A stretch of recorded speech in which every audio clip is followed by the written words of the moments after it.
बिस्मिल्लाहिर्रहमानिर्रहीम।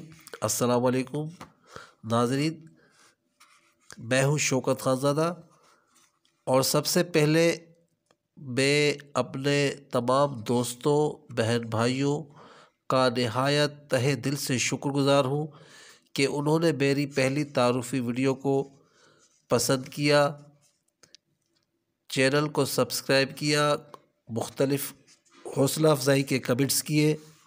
आप तमाम का बहुत बहुत शुक्रिया और मैं उम्मीद करता हूँ कि आपकी हौसला अफजाई मेरे साथ साथ चलती रहेगी। तो आइए नाज़रीन, चलते हैं अपने टॉपिक की तरफ। आज हम इंग्लिश हैंड राइटिंग का पहला लेसन सीखेंगे। नाज़रीन, जैसा कि इंग्लिश के टोटल अल्फ़ाबेट 26 है और इंग्लिश को जो 3 तरीक़ों से लिखा जाता है उसमें कैपिटल लेटर्स, स्मॉल लेटर्स और फ्लावर लेटर्स।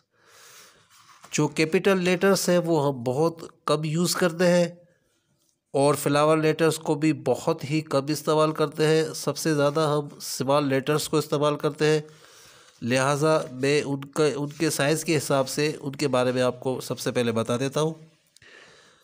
कैपिटल लेटर्स ए से लेकर जेड तक तमाम 26 अल्फ़ाबेट ऊपर वाली 3 लाइनों पर आएंगे। कैपिटल लेटर्स ए से लेकर जेड तक एक ही साइज़ के हैं, लिहाजा ये 4 लाइन वाली कॉपी पर हमेशा ऊपर वाली 3 लकीरों पर आएंगे। उसके बाद नाज़रीन आते हैं स्मॉल लेटर्स की जानिब। स्मॉल लेटर्स को हमने साइज़ के हिसाब से, साइज़ के एतबार से 4 हिस्सों में तकसीम किया है। नंबर 1 वो हरूफ जो दरमियान वाली 2 लकीरों पर आते हैं, वो है ACEIMNORSUVWX। ये टोटल 13 है, 13 है। उसके बाद आते हैं नंबर 2 पर वो हरूफ जो ऊपर वाली 3 लकीरों पर आते हैं या हम जिनको ऊपर की तरफ बढ़ाते हैं, उनमें BDHKLT शामिल है, जो कि टोटल 6 है। नंबर 3 पर आते हैं वो हरूफ जो नीचे वाली 3 लकीरों पर आते हैं या इस तरह कह लें कि इनको नीचे की तरफ बढ़ाया जाता है, उनमें GJQYZ, इनकी तादाद 5 है। आखिर में नंबर 4 वो हरूफ जो 4 लकीरों पर आते हैं, ये टोटल 2 है जो कि F और P पर मुश्तमिल है, लिहाजा ये 26 अल्फ़ाबेट है। ये एक फार्मूला है जो कि आपको याद करना है, ज़हन नशीन करना है, ताकि हम 4 लाइन वाली कापी पर लिखेंगे तो आपके जहन में होगा कि ये अल्फ़ाबेट कितनी लाइनों पर आएगा, तो आपको कोई परेशानी नहीं होगी।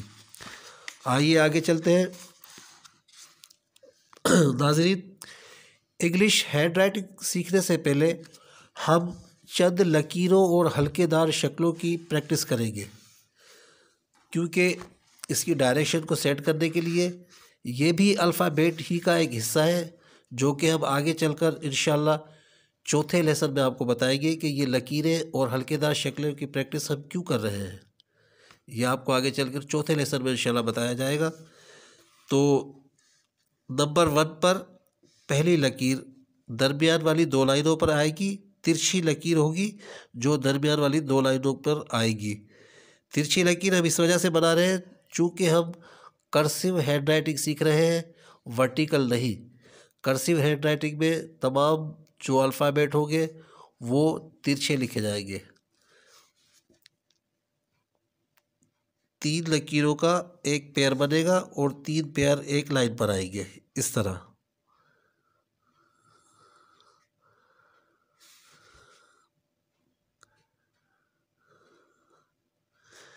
उसके बाद पहले लेसन की दूसरी लकीर की जानिब आते हैं।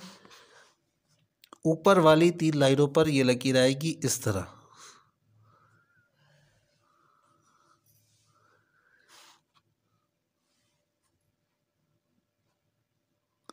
इसमें आपको एहतियात क्या करनी है लकीरें बनाते वक्त, वो भी मैं आपको बता देता हूँ। ताकि आपकी लकीरें बहुत अच्छी बने और आप कोई गलती ना करें। इन लकीरों का ऊपर का फासला और नीचे का फासला दो लकीरों के दरमियान जो होगा वो एक जैसा होगा। अगर ये फासला कम ज़्यादा होगा तो ये लकीर बेकार हो जाएगी। नाज़रीन, ये 2 पेज पर प्रैक्टिस की है। आप इसको मज़ीद 4 पेज पर, 6 पेज पर, 8 पेज पर इसकी प्रैक्टिस कर सकते हैं। जितनी ज़्यादा प्रैक्टिस करेंगे उतना ही आपकी राइटिंग ज़्यादा अच्छी होगी, उतनी आपकी प्रैक्टिस अच्छी होगी। अब नीचे में उसके गलत तरीके भी बता देता हूँ कि इस लेसन को लिखने के गलत तरीके कौन से हैं, ताकि आपको सही और गलत तरीके का फ़र्क मालूम हो सके। नाज़रीन देखिए, ये लकीरें बेतरतीब हैं। जैसे ऊपर नहायत सलीके से खूबसूरत तरतीब के साथ लिखी गई है, नीचे ऊपर वाली लकीरों के सिरों और नीचे के सिरों में आपस में ज़्यादा फ़र्क आ गया है। इनकी तरतीब सही नहीं है, दुरुस्त नहीं है।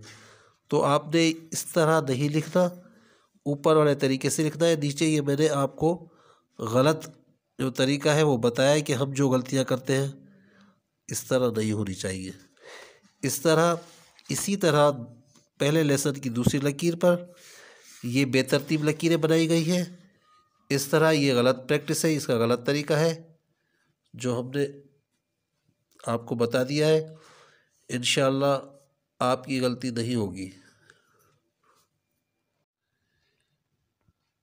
एक अहम बात, इस लेसन की प्रैक्टिस करने के लिए आपको एक 4 लाइन वाली इंग्लिश की कॉपी और पेंसिल की ज़रूरत है।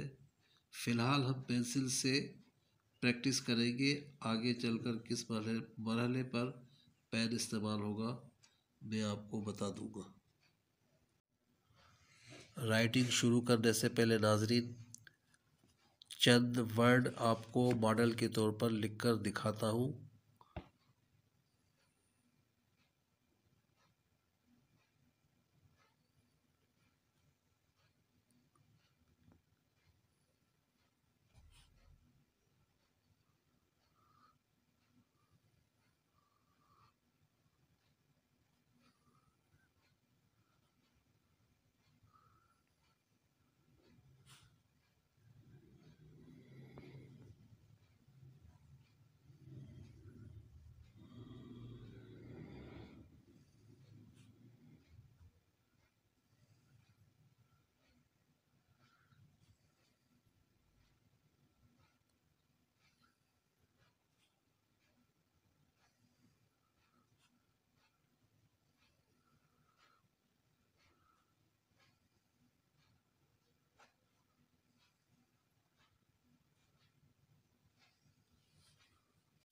ये मिलाकर लिखी गई कर्सिव हैंडराइटिंग है जो कि स्टूडेंट के लिए बहुत ज़बरदस्त है।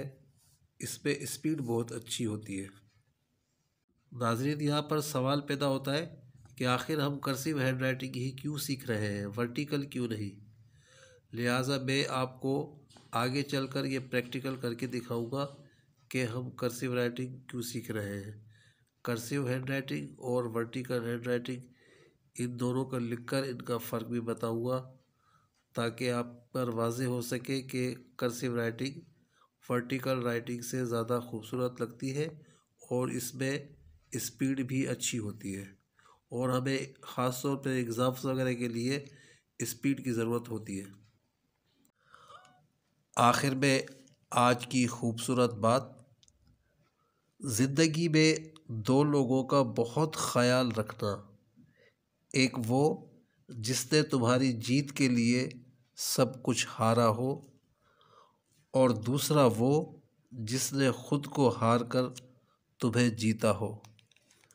मिलते हैं अगली वीडियो में इंशाअल्लाह। अल्लाह हाफ़िज़।